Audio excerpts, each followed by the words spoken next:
La lectura de esta porción de la escritura, Juan 4, del 19 al 24, y todos son una voz, dice así, todos juntos en unánime, dice así la palabra del Señor.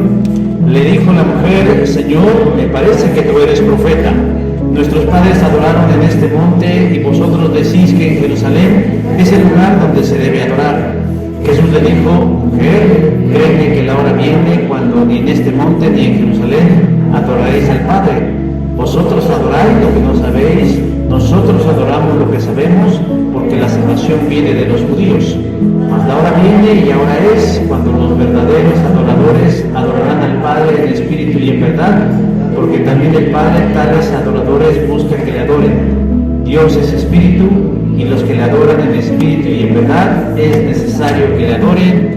Amén. Pueden tomar sus lugares, hermanitos. Hoy vengo muy consentidor, les dije hermanitos, no, bueno. Simón de Beauvoir dijo: la mujer no nace, sino que se llega a ser. Desconozco cuáles eran las intenciones de estas palabras de Simón de Beauvoir, aunque conociendo un poco su trayectoria no dudaría que fueron las peores intenciones. Esto porque Simón de Beauvoir, además de ser una mujer perversa, era una mujer pervertida. Pero estas palabras se han convertido al día de hoy en un paradigma para el progresismo. Es decir, a través de estas palabras, el feminismo radical y todos aquellos que comulgan con esta agenda progresista tratan de desdibujar a la mujer y redefinirla como se les venga en gana. O sea, simplemente hoy es difícil que la gente pueda definir qué es una mujer. Nosotros que somos más conservadores podríamos, pues una mujer es un individuo del sexo femenino, ¿verdad? Y no tendríamos mayor conflicto. Pero para las nuevas generaciones y particularmente para los progresistas, cuando dicen, defina usted qué es una mujer, les cuesta trabajo definirlo, porque ellos llegan a afirmar que incluso hombres, biológicamente hablando, a la luz de las palabras de Simón de Beauvoir, pueden llegar a ser mujeres. Aunque su sexo, aunque su biología, aunque su fenotipo, aunque sus características físicas les digan lo contrario. Así pues, hermanos, cuando un hombre, un varón con algún trastorno de la personalidad percibe en su interior que nació en el cuerpo equivocado, tiene la anuencia y la libertad de la sociedad progresista de sentirse, de afirmarse y de presentarse como una mujer. Luego entonces empieza a hacerse de los atavíos femeninos, empieza a usar falda, blusa, ropa interior de mujer, medias, zapatillas, y se maquilla el rostro, poniéndose pestañas, sombras, rímel, lipstick, y se deja crecer el pelo o simple y llanamente utiliza extensiones o pelucas. Los más arrojados, es decir, los más valientes y pudientes, se someten a procedimientos quirúrgicos en donde se colocan implantes de pecho, de glúteo, de muslos, y algunos más se raspan los excesos de hueso en la cara que los hace ver hombres. Ahí tienen ustedes a las perdidas, ¿no? Que se rasparon toda la frente y las mandíbulas para parecer mujeres, pero créanlo, de aquí, desde el cielo se ven varias cosas, las luces de Nueva York, la muralla china, y que estos dos son hombres. O sea, realmente no hay por más. En estos días, hermanos, definir qué es una mujer ya es algo subjetivo. Pero, a la luz de la naturaleza primera, esto no es así. Una mujer es mucho más de lo que la apariencia nos dice. Es cierto, la apariencia de entrada nos dice quién es mujer y quién es hombre, pero yo creo que la mujer en realidad y el hombre en esencia son algo que la naturaleza o Dios les ha dado y que eso no podemos cambiar. A lo que yo voy, hermanos y hermanas, es que el progresismo en complicidad con el feminismo radical, ha reducido a la mujer a un fenotipo exterior, a ropa, a maquillaje y a figura. Por eso algunos hombres creen que ser mujeres únicamente es ponerse maquillaje, es vestirse de mujer y es hablar con un tono de voz flauto y decir que ya son mujeres. ¿Saben? Algo parecido, algo similar le sucedió a una mujer en Samaria que tenía conceptos equivocados acerca de Dios y de su voluntad. Es decir, a lo que voy con este ejemplo y lo que quiero platicar, hermanos, es que a veces cuando tenemos conceptos equivocados de la naturaleza, cuando tenemos conceptos equivocados de la realidad, de la verdad y de Dios, obviamente andamos por caminos equivocados. Por eso me atrevo a decir que esta mujer de Samaria le pasa algo similar a la gente del día de hoy, que tiene conceptos equivocados acerca de las cosas de Dios y por lo tanto se conduce de manera equivocada, específicamente cuando se trata en lo referente a la adoración. Jesús propició un encuentro con ella en una provincia de Samaria llamada Sicar, versículo 4 del capítulo 4. Y ahí junto a un pozo el Señor Jesús la condujo a una fe verdadera, porque ella tenía una fe falsa. Ella era de origen samaritano, pero por lo tanto su fe era equivocada, errónea, falsa y tal vez hasta mentirosa, porque todos los conceptos que ella tenía acerca de la fe y acerca de la adoración estaban equivocados. Era una mezcla de verdad y mentira. Y déjenme decir que esos son los conceptos más peligrosos, porque cuando estamos abierta y llana y claramente equivocados, bueno, pues no hay ni para dónde hacernos. Pero cuando mezclamos la realidad con cachitos de verdad y con cachitos de mentira, hermanos, eso se arraiga con gran fuerza en la mente y en el corazón y cuesta mucho trabajo transformarlo. Lo cierto, hermanos, es que esta mujer no vivía a la luz de la verdad, sino vivía en los claroscuros de verdad mezcladas con mentiras. Pero Jesús llegó a su vida y amén de hablar de muchos temas importantes, hablaron de un tema importante que hoy nos da pauta para la reflexión de este día, para que nosotros como cristianos y como parte de las iglesias cristianas no nos suceda lo mismo que al progresismo, que andamos creándonos ideas vagas, erróneas, equivocadas, aberrantes, corruptas, perversas y pervertidas acerca de la realidad y de la verdad. Por eso hoy día, mis hermanos, yo quiero invitarlos a que nosotros podamos descubrir a la luz de la Escritura el papel de un adorador de Cristo. No este reduccionismo barato de pensar que un adorador es aquel que canta en una iglesia y mueve a las multitudes a la algarabía, no, sino que realmente podamos descubrir qué es lo que Jesús quería decirle a la mujer y a la vez a nosotros en relación a nuestra vida de fe.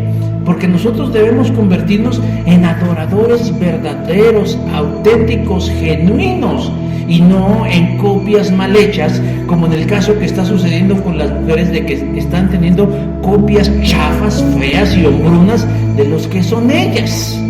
Por eso, mis hermanos, hoy tenemos una pregunta que debemos contestar a la luz de la Escritura. ¿Cómo es un adorador? ¿Cómo es una persona que adora a Dios, como dice Jesús, en espíritu y en verdad? Y el texto, mis hermanos, nos da 3 respuestas fundamentales a esta pregunta. La primera respuesta a la pregunta fundamental de qué es o cómo es un adorador genuino, la encontramos en el verso 21, cuando nos dice que un adorador es aquel que no se limita o no se circunscribe a un lugar y a un momento en específico. Verso 21 dice: ni en este monte, ni en Jerusalén adoraréis al Padre.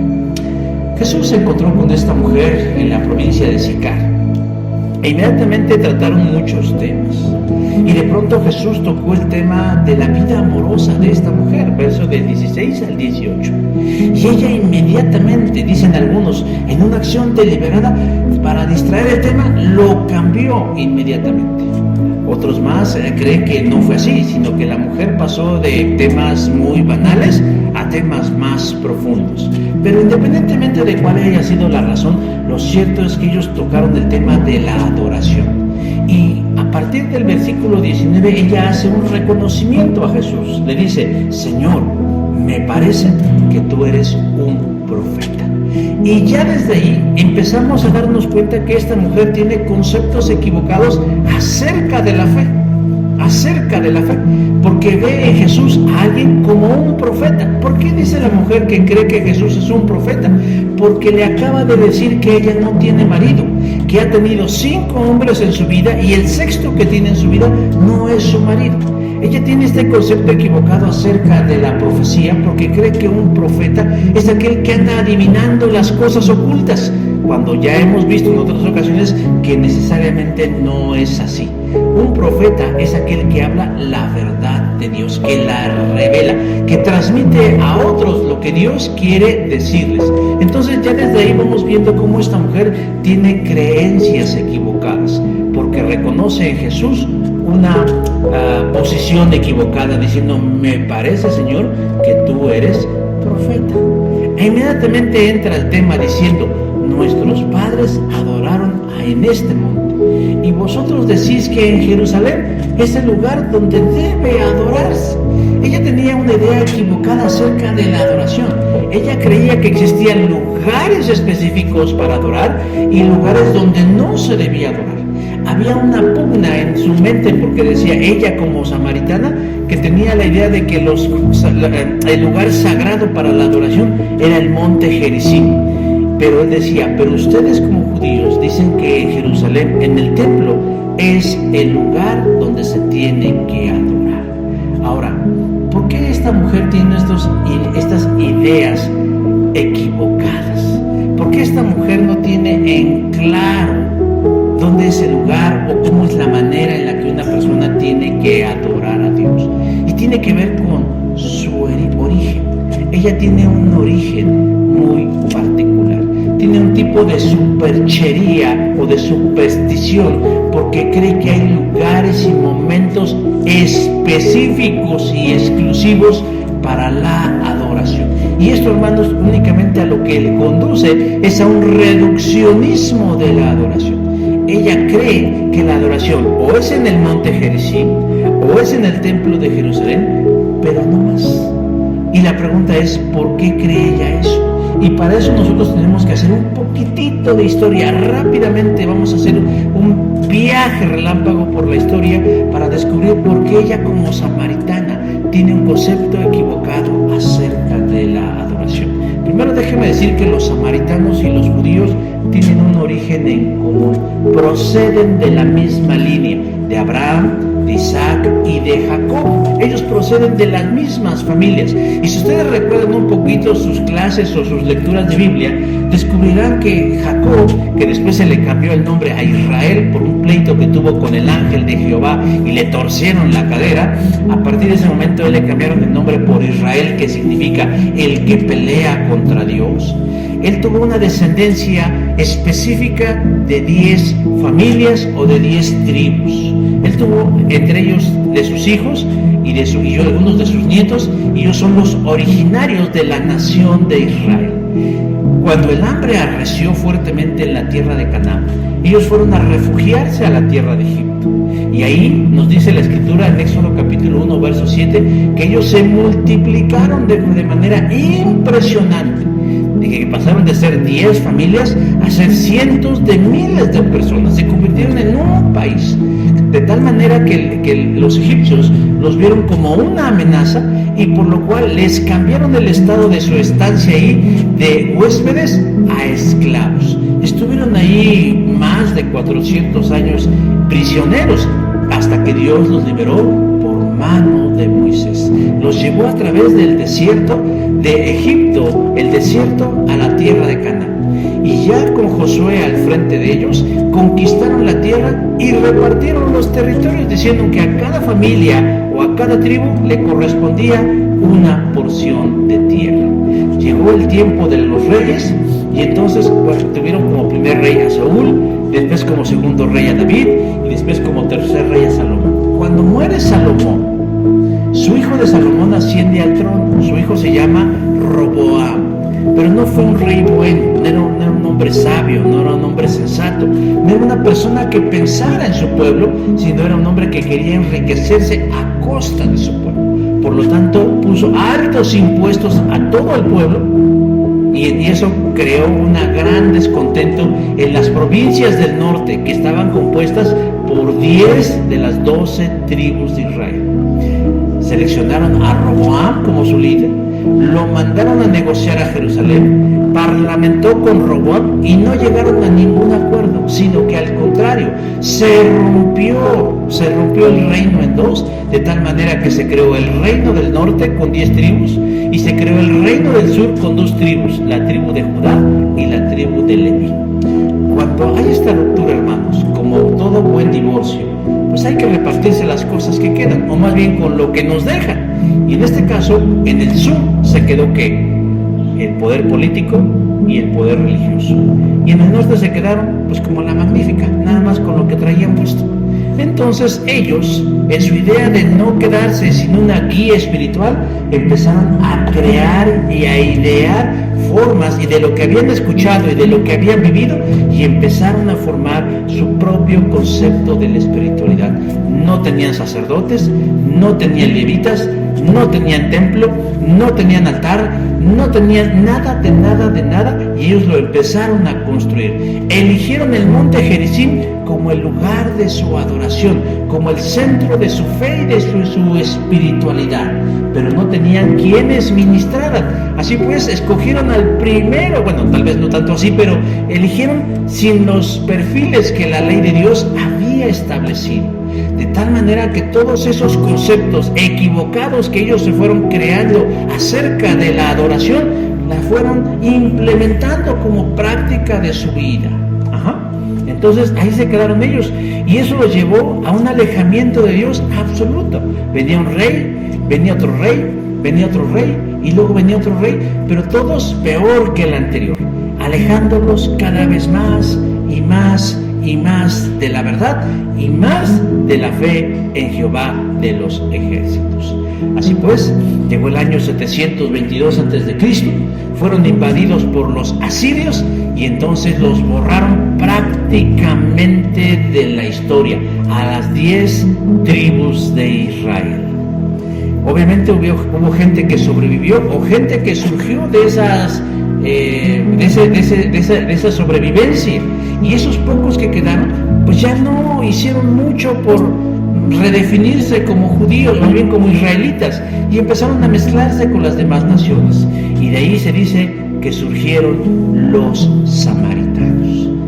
Para los judíos o para la gente del sur, para los del reinos del norte, pues ellos representaban como lo peor de lo peor, porque para ellos la pureza racial, la pureza étnica importaba mucho, y así pues ellos tenían un profundo menosprecio por los samaritanos, por los que los consideraban ya una mezcla de 1000 cosas.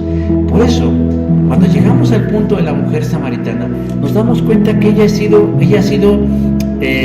consecuencia de toda esa herencia mal construida acerca de la adoración. Todos esos conceptos equivocados que se fueron añadiendo después de su destrucción, los trae esa mujer. Y por eso esa mujer dice, pues es que, dice ahí en el verso, ya se me perdió, el verso 20 dice, es que dicen ahí ustedes que el lugar de adoración, nuestros padres, refiriéndose a ellos, a su origen, adoraron en este monte, en Gerizim, y vosotros decís que en Jerusalén es el lugar donde debe adorarse. Ella tiene aspectos equivocados. Ella cree que la adoración únicamente se debe llevar a cabo o en un lugar o en otro, y ella tiene dudas. ¿Cuál es el mejor lugar para adorar?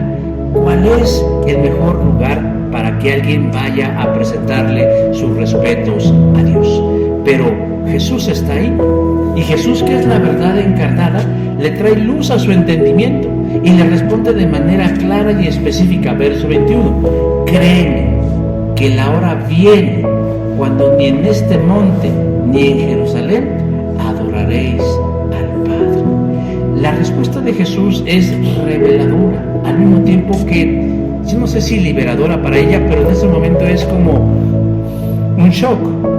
porque le está diciendo, oyes, no, una persona que adora a Dios no necesariamente tiene que ir al monte Gerizim para adorar, y no necesariamente tiene que ir al templo de Jerusalén para adorar.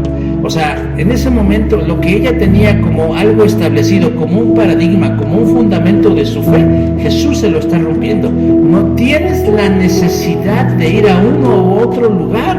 Dice, porque llegará el día y la hora ya ha llegado. Jesús está ahí y le dice, cuando ni en este monte ni en Jerusalén adoraréis al Padre. Bueno, entonces, ¿dónde? Eso pareciera que trae más confusión a la pregunta de la mujer que respuesta. Si la adoración a Dios genuina no es ni en el monte con los samaritanos y no es ni en el templo con los judíos, entonces, ¿en dónde? ¿En dónde es la adoración? Porque lo que Jesús está queriendo decirle a esa mujer y a nosotros es que la adoración ya no puede ser algo tan reducido y tan pequeño a un lugar, a un horario y a una actividad. Que la adoración tiene que ser algo muchísimo más grande que una ceremonia semanal, bimestral, anual o de cualquier tipo de índole periódico. Que la adoración tiene que ser algo muchísimo más grande. Lo que está diciendo Jesús es, si tú eres un adorador de Dios, tú tienes que adorar a Dios en todo momento de tu vida, ya no solamente en el templo, ya no solamente en el monte, ya no solamente de 11 a 1 de la tarde, ya no únicamente los domingos, ya no únicamente los sábados, ya no únicamente los días de reposo, ya no únicamente las fiestas ceremoniales, sino en todo momento. Llegará un día, y ya ha llegado, en que no necesariamente debes adorar a Dios en el monte ni en Jerusalén. Ahora, Jesús no está diciendo lo que algunos pueden estar pensando. Bueno, entonces lo que nos está diciendo Jesús, o más bien a lo que nos está diciendo Jesús, es que anula la idea del templo, de la iglesia y de la reunión. Porque Jesús está diciendo, bueno, pues es que ya no hay necesidad. Y de eso se toman algunos para decir, bueno, pues yo aquí y en mi casa, ¿no? Entonces yo aquí y en un monte, entonces yo aquí frente a un árbol, entonces yo aquí y el martes, entonces yo aquí y el jueves. No. Jesús no está diciendo eso. Jesús lo que está diciendo es que además de lo que ya se estaba haciendo, o sea, además de ir al templo o de ir al monte, nosotros tenemos que expandir nuestro horizonte en referencia a la adoración. Es bueno que nosotros asistamos a un lugar de adoración en un horario y en un punto específico. Sí, Él quiere que sigamos haciendo eso. Para Él sí existe esa idea de que sigamos, pero que lo expandamos más allá de eso, de decir, mi vida religiosa no termina con el amén del pastor cuando dice Dios les bendiga y amén. Y a partir de ese momento, el resto del tiempo de mi vida, de mi día y de mis actividades me pertenece a mí. No, sino que al contrario, yo debo llevar la adoración a mi escuela, a mi hogar, a mi vecindario, con mi familia, con los desconocidos, en mi auto, con todo, en todo espacio y en todo lugar donde yo me encuentre. Porque un adorador, a la luz de la definición, es aquel que todo lo que hace agrada a su Señor. Es aquel que todo lo que hace honra a su Señor y le glorifica.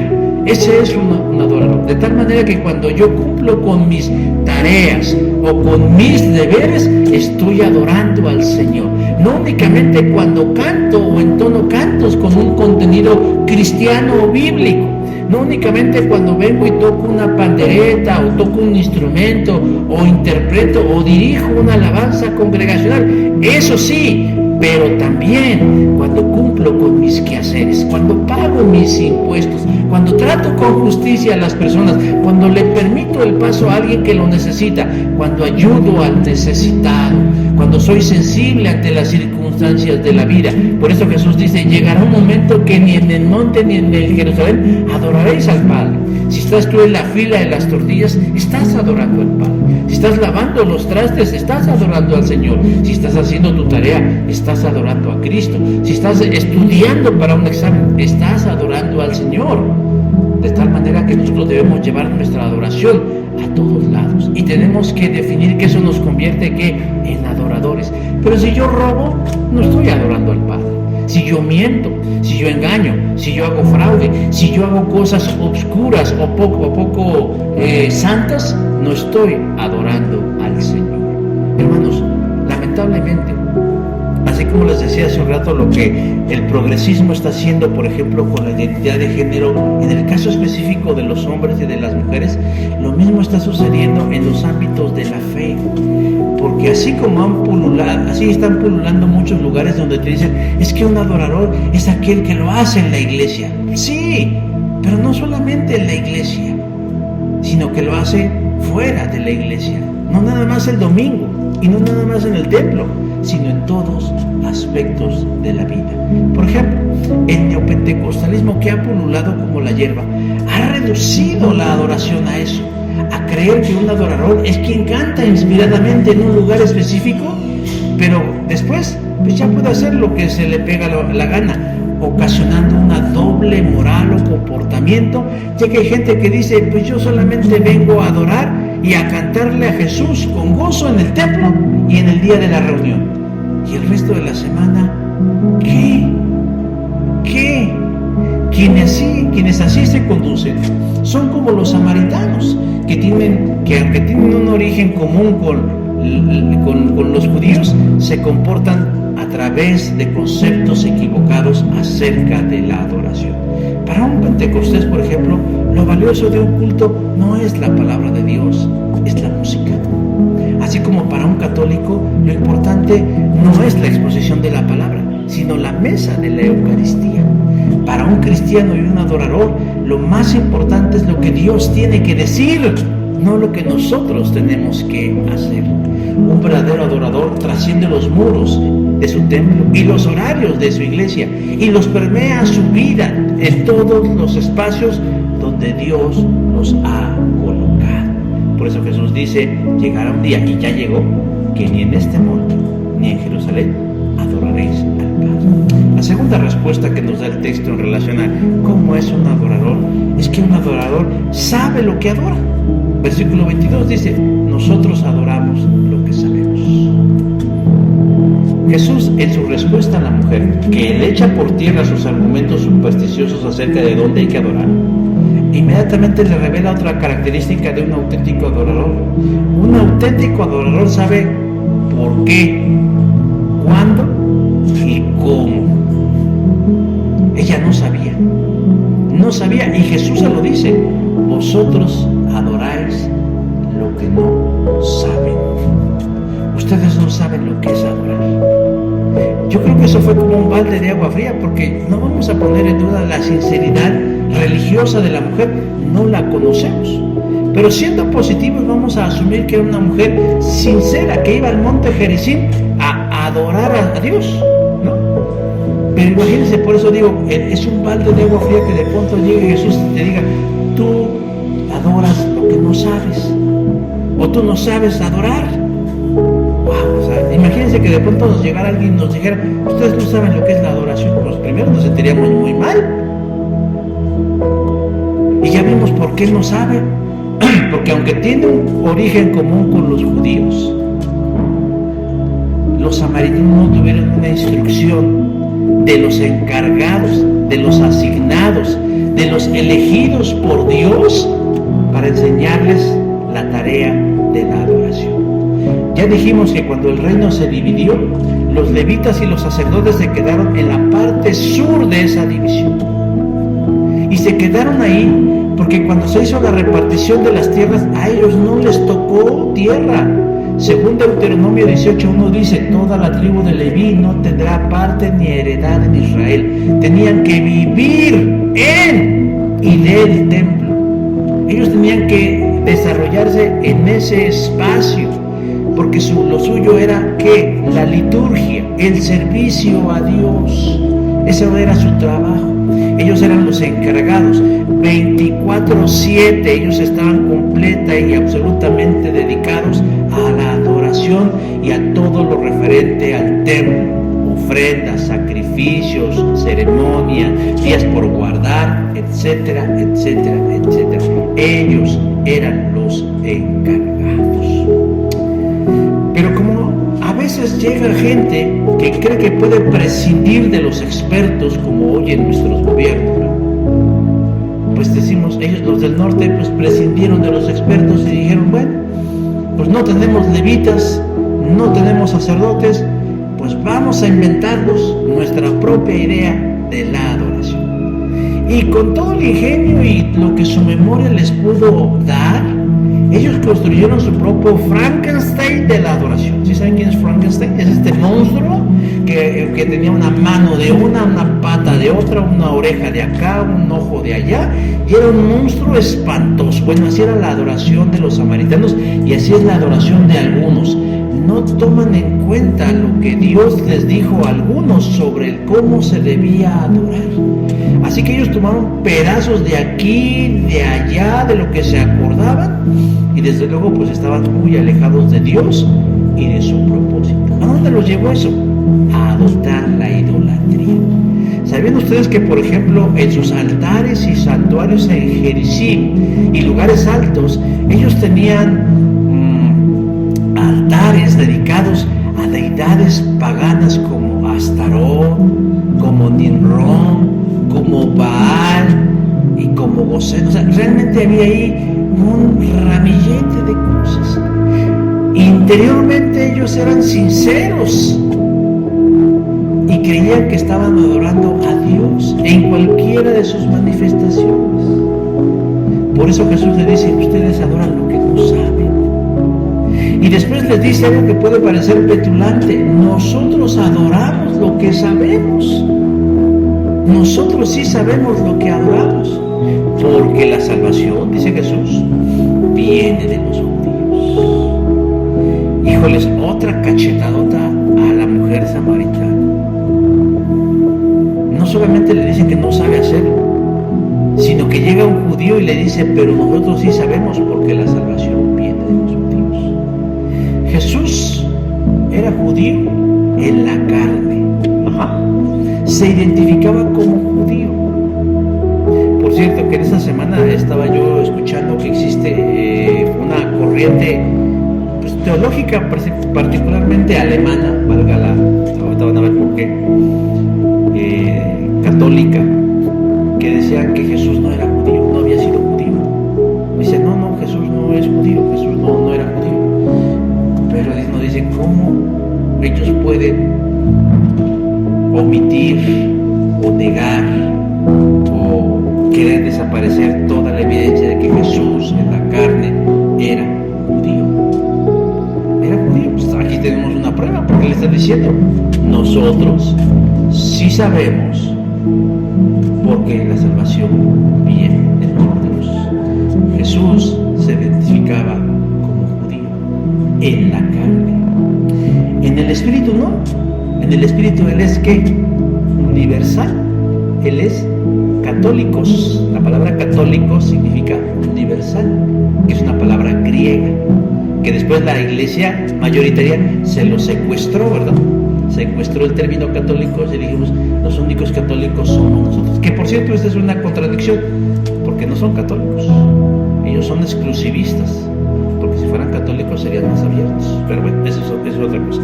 El punto, mis hermanos, es que Jesús le dice a la mujer, nosotros sí sabemos, porque la salvación viene de los judíos. O sea, Dios a nosotros como judíos nos encomendó el saber cómo y de qué manera se debe adorar a Dios. Ahora, esto no significa que los judíos hayan sido perfectos. También ellos no vendían piñas. Ellos también tuvieron su propio juicio delante de Dios por su rebeldía y también porque en algún momento de su historia adoptaron parte de la idolatría. Pero Dios los reprendió duramente durante 70 años exiliados en Babilonia. Cuando ellos regresan a Judá, después de esos 70 años, regresaron curados de espanto. Adoptaron el monoteísmo nuevamente a Jehová y trataron de redirigir sus vidas de acuerdo a las normas y a las reglas que Dios les marcaba en su ley. De tal manera que cuando Jesús hace su aparición en la historia, encontramos a un pueblo judío muy firme, muy sólido y muy convencido de su fe y de su razón. Ahora, por eso hay esta controversia con la mujer samaritana. Ustedes no saben lo que adoran, pero nosotros sí. ¿Y cómo es que lo sabían? Bueno, porque ahí estaban los levitas y los sacerdotes, pero no por los levitas y los sacerdotes, sino porque Dios les había revelado su verdad en relación a la adoración. Tan solo el libro de los Salmos es un manual de liturgia o de servicio de adoración. Y por ejemplo, si tomamos únicamente como muestra el Salmo 150, el Salmo 150 nos da 4 elementos para una adoración como Dios manda. Por ejemplo, nos dice dónde debemos adorar. Salmo 50, verso 1 dice: alabad a Dios en su santuario.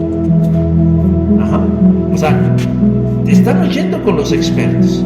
Los judíos tenían el libro de Dios y dice ahí el lugar donde debemos adorar: alabad a Dios en su santuario. Ya vimos que no se refería únicamente, bueno, en ese tiempo cuando se escribía el Salmo 150 y cuando lo usaban los judíos, sí se refería única y exclusivamente al templo físico. Pero con el advenimiento de Cristo y su salvación y su expansión a los gentiles, hoy en día, ¿cuál es el santuario de Cristo? Nosotros mismos. De tal manera que nosotros podemos adorar al Señor. Nosotros somos el objeto, o más bien nosotros somos el instrumento de su adoración. Ya no es un templo físico únicamente, sino que en todo lugar donde nos encontramos, nosotros adoramos al Señor. Lo segundo que nos dice el Salmo 50 es: ¿por qué debemos adorar al Señor?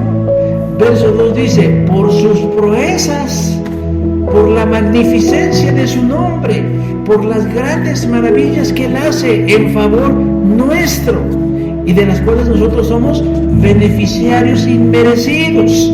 O sea, nosotros no venimos aquí únicamente porque no tengamos algo que hacer, sino que venimos a reconocer el valor de sus proezas. Tercera cosa que nos dice el Salmo 150, nos dice cómo debemos adorarle. Dice: alabadle al son de, y se da del verso 3 al verso 5 una lista no exhaustiva de elementos que podemos utilizar en nuestra alabanza. Grupos de instrumentos, cuerdas, percusiones y vientos, pero además con una actitud jubilosa, emanada de una vida espiritual consistente. Y por último, nos dice, ¿quiénes deben alabarlo? Dice, todo lo que respira. Salmo 150, versículo 6. Ahora dirán, todo lo que respira, las plantas, los animales, el mundo entero. No necesariamente se refiere a que todo lo que respira, sino a los que lo hacemos con fe, con conciencia y con razón. La adoración, hermanos, no es un éxtasis espiritual donde, pues quién sabe qué me pasó, como si fuera borrachera, ¿verdad? Yo nunca he visto estas películas, pero eso me sugiere el título de esta película que se llama ¿Qué sucedió ayer? Sé, porque las han comentado y porque a veces he visto flashazos y sé que es un grupo de hombres borrachos que pierden la conciencia y toda la película versa sobre que no recuerdan qué pasó anoche. Hermanos, uno no puede venir a adorar al Señor y decir, pues quién sabe qué pasó, ¿verdad? Yo solo me acuerdo que entré y desperté y ya estaba yo ahí tirado. No sucede así. Entonces no todo lo que respira, hermanos, no todo lo que respira, sino lo que respira y lo hace con conciencia. Pero lamentablemente, hermanos, hay muchas expresiones del cristianismo que no lo saben y hacen de la adoración a Dios un espectáculo. ¿Saben ustedes que una de las críticas más grandes a la iglesia protestante es precisamente su manera de adorar a Dios en sus reuniones? Porque mientras ellos lo hacen de una manera solemne y, ¿cómo lo llamaron algunos? Como si fuera tipo monárquico, ellos dicen, es que la verdad la manera en como los protestantes lo hacen con denuesto y con menosprecio, como nos llaman protestantes. Dice, pues realmente parece pues un concierto de la arrolladora banda Limón, o sea, donde la gente a veces no tiene ni conciencia de lo que está haciendo, donde a veces no hay ni siquiera un respeto, donde ni siquiera hay un propósito, o ni siquiera hay nada. Yo he llegado a estar en iglesias de visita donde a veces no existe ni un programa de lo que se va a hacer, sino que le dan pauta a la improvisación, a la espontaneidad, a la creatividad, a la ocurrencia, y donde a veces la predicación de la palabra no se hace con una metodología inteligente, sino como si fuera un coaching cristiano, ¿no? Así como échele ganas, usted puede, adelante, el campeón que hay en usted, hermanos, y a veces como merolicos que solamente repiten cosas sin sentido y sin ningún tipo de preparación. A veces se parecen a los samaritanos del primer siglo, una mezcla de elementos de todo tipo, inclusive a veces paganos, y se olvidan de que eso de adorar a Dios tiene una forma y tiene un sentido, y que está basado en lo que Él nos ha revelado en su palabra. El Señor no nos dice si podemos usar o no un piano, Él no dice eso. Él nos dice que todo lo que usemos lo hagamos para alabar su nombre, siempre y cuando sea con un uso sagrado y nunca profano. Pero el Señor nos dice, y los verdaderos adoradores saben cuándo, cómo y por qué adoramos. La tercera respuesta a la pregunta de cómo es un adorador, además de que no está limitado a un tiempo y a un lugar, de que sabe lo que adora, tiene una actitud correcta. Verso 23, los verdaderos adoradores, dice Jesús, adoran al Padre en espíritu y en verdad. Cuando nosotros leemos la conversación entre la mujer y Jesús, nos damos cuenta que esta mujer tiene una historia oculta detrás de su conversación. Primero, nos damos cuenta que la mujer tiene una dudosa reputación. Y no estamos haciendo revictimización o hablando mal de ella porque es mujer, no. Simplemente estamos tomando los elementos que allí están. ¿Por qué digo que tengo una dudosa reputación? Porque dice que Jesús llegó como a la hora sexta al pozo y a esa hora se encontró con ella. En nuestro horario, ¿qué hora es esa? Las 12 del día. Cuando se supone que la mayoría de las mujeres en ese tiempo iban a buscar el agua en las primeras horas de la mañana, no a las 12 del día. No es que ella fuera floja, no es que ella se haya levantado tarde ese día, sino que se presupone con mucha certeza que ella iba a esas horas para no encontrarse con las otras mujeres que la señalaban por su azarosa vida romántica. ¿Y cómo sabemos eso? Porque cuando Jesús le dice, háblale a tu marido, y ella muy honestamente le dice, no tengo marido, y Jesús le dice, tienes razón, porque has tenido 5 maridos, y el que tienes hoy es el 6º, y bien dices, ninguno de ellos ha sido tu marido. Y toda la comunidad sabe cuál es la situación amorosa de esa mujer. Ha vivido en concubinato con 6 personas distintas. Y a la moral que imperaba en ese momento era mal visto. Por eso ella iba a recoger el agua no a las 7 de la mañana, no a las 8 de la mañana como el resto de las mujeres decentes, sino que ella iba a una hora para no encontrarse con ellas y no ser señaladas. Esa era la condición de vida de esta mujer que habla con Jesús. Y por eso Jesús ve en ella una necesidad. A final de cuentas, más allá de eso, hermanos, de lo moral, estaba lo espiritual. Ella tenía una necesidad afectiva muy grande. No había encontrado a alguien que la valorara por lo que ella era. No había encontrado a alguien que la valorara por lo que ella era. Por eso había estado de corazón en corazón, de brazo en brazo, de cama en cama, de labio en labio, de lo como fuera. Ella había estado ahí. Y mientras todos la juzgaban, ella se seguía sintiendo vacía.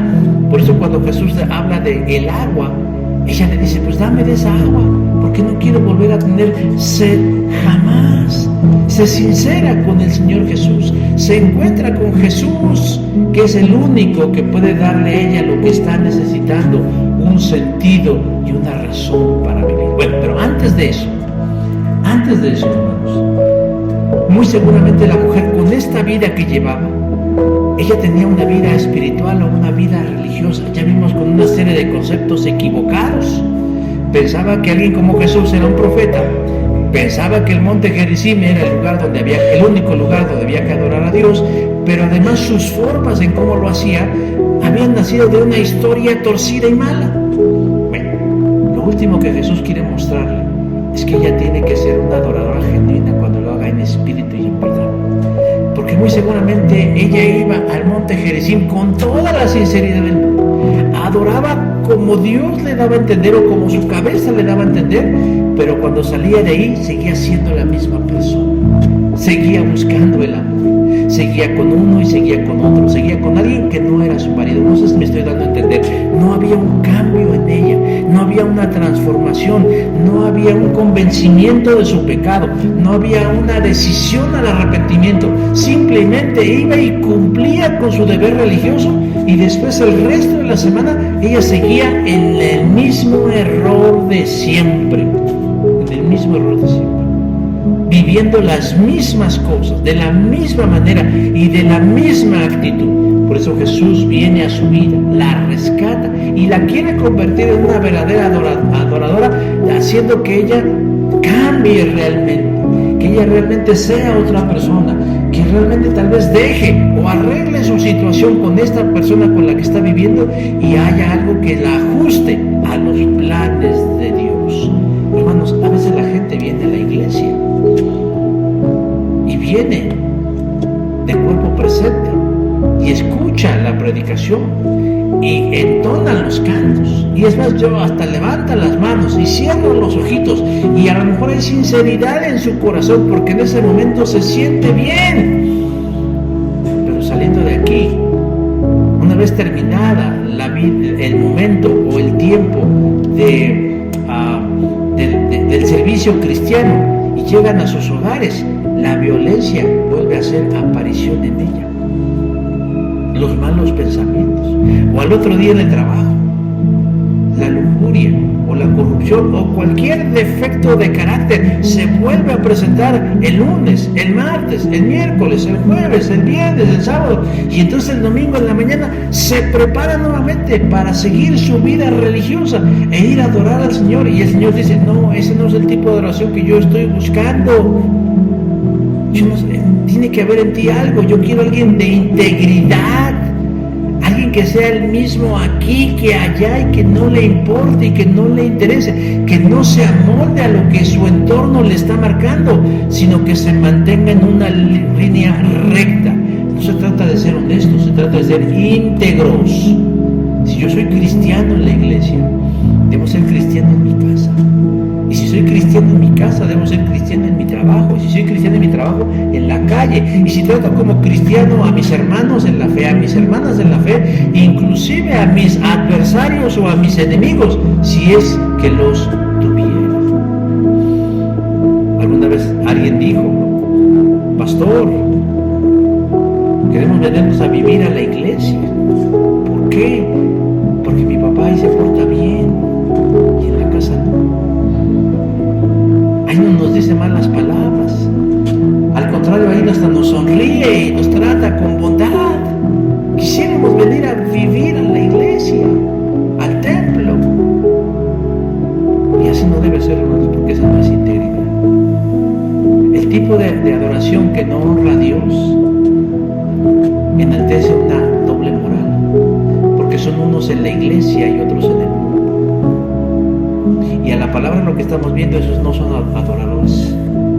Y no hablo de sinceridad porque la gente puede hacerlo con sinceridad en este momento. La mujer samaritana era sincera en su alabanza en el templo, con mucho. Pero una vez que salía, ella seguía buscando el amor de manera poco ética y moral. Por eso Jesús dice: un adorador auténtico es aquel que lo hace que en espíritu y en verdad vive siempre en la verdad. ¿Sabe, hermano, qué es lo que nos une a nosotros?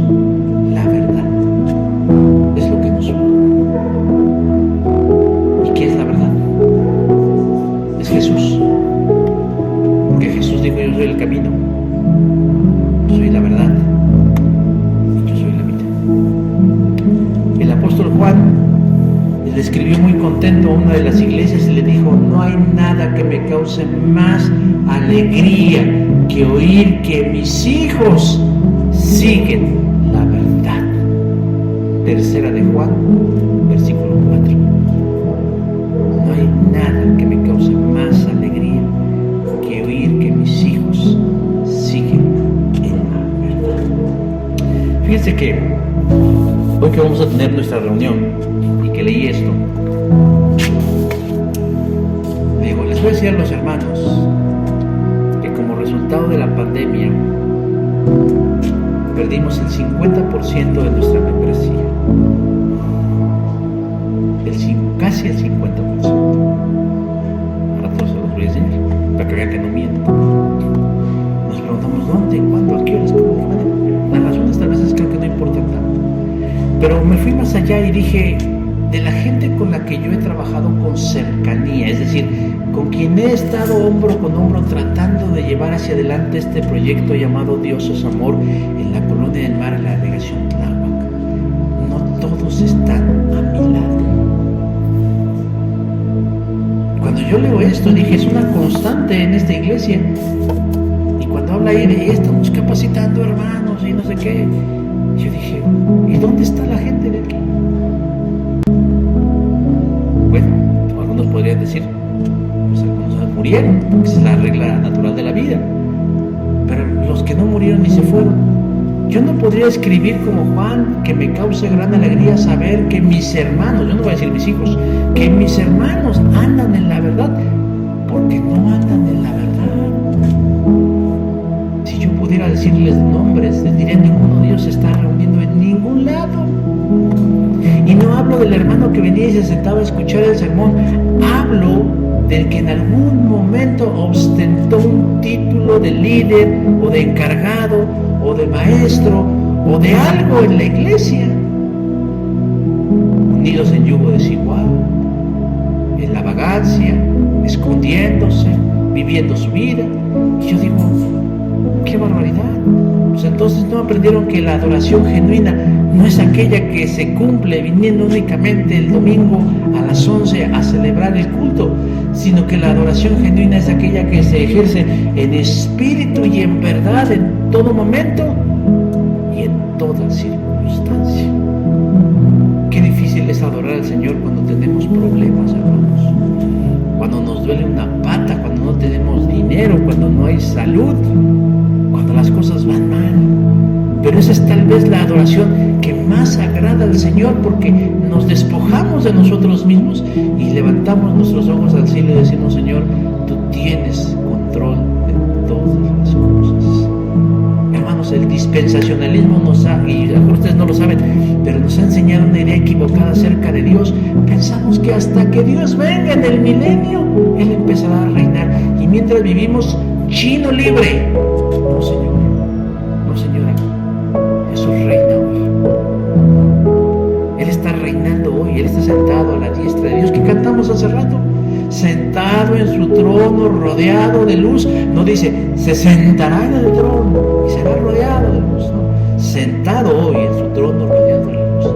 Y a la diestra del Padre, que gobierna Jesús. Él ya está reinando y gobernando hoy. Y eso para mí en lo particular, hablando de mí como persona, es un motivo para conducir mi vida en una constante adoración, porque Él ya está reinando. Él ya reina desde hoy. ¿Y dónde reina? En mi vida, en mi cabeza, en mi cuerpo, en mi corazón. Y ojalá todos entendiéramos que eso es hoy. Por eso Jesús también dice a la mujer: el día llegará. Y el día ya llegó. Ya llegó el día, hermanos. No esperemos al futuro y hasta que Jesús venga y que el Apocalipsis y esas falacias del arrebatamiento y que es de la iglesia y que la tribulación. Hermanos, eso ya es hoy. Porque en el versículo 23 dice: el Padre tales adoradores busca que le adoren. No como la mujer samaritana antes de convertirse. Él quiere que tengamos una visión muy amplia de la adoración. no aquella que se limita a un tiempo y espacio definido. Él quiere que sepamos a quién, cómo y de qué manera adorarle. Pero también pues que lo hagamos con integridad, que andemos en todo tiempo en su verdad y que seamos verdaderos adoradores de Él. Solo cuando desarrollamos el carácter de Cristo es como nos convertimos en adoradores de verdad. Amén. Les invito a que cierren sus ojos y a que hagamos una oración en esta hora. Señor Dios, primero que nada queremos pedirte perdón, porque a la luz de tu palabra, Señor, de lo que vamos descubriendo y tú nos vas revelando, nos damos cuenta que no somos el tipo de adorador que tú esperas y que tú mereces, y por eso te pedimos perdón. Pero también te pedimos, Señor, en esta hora que en tu inmensa generosidad y gracia y misericordia nos ayudes a poder comprender lo que tú mismo le dijiste a esa mujer hace más de 2000 años. Que extendamos nuestros límites de adoración, que no únicamente nos contentemos con decir, pues ya vine a la iglesia, y ya canté, y ya escuché, y ya diezmé, y ya conviví, y ya, sino que en verdad, Señor, nos convirtamos en gente que podamos llevar el nombre de Cristo en cualquier lugar y en cualquier circunstancia, porque aunque no lo pareciera, Señor, el mundo nos ve y está buscando un precedente de fe y una evidencia tangible de tu existencia. Y si nosotros andamos en esa actitud de adoración constante, lo podrán encontrar. Ayúdanos a hacer, Señor, a adorarte de la manera en como tú lo mereces, no como se nos ocurra, sino como tú, Dios, nos lo indica. Porque no se trata, Señor, de darle lugar a la improvisación y a la ocurrencia, sino como tú lo marcas, como tú lo señalas, algo digno de ti.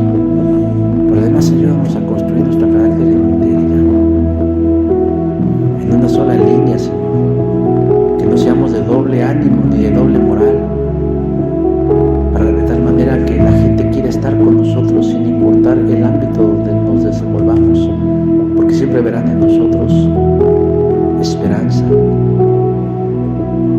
y amor, el amor de Dios. Bendícenos, Señor, para que pues seamos una iglesia en Cristo. Te lo pedimos precisamente en el nombre de tu Hijo amado. Amén. Gracias, hermanos. El Señor les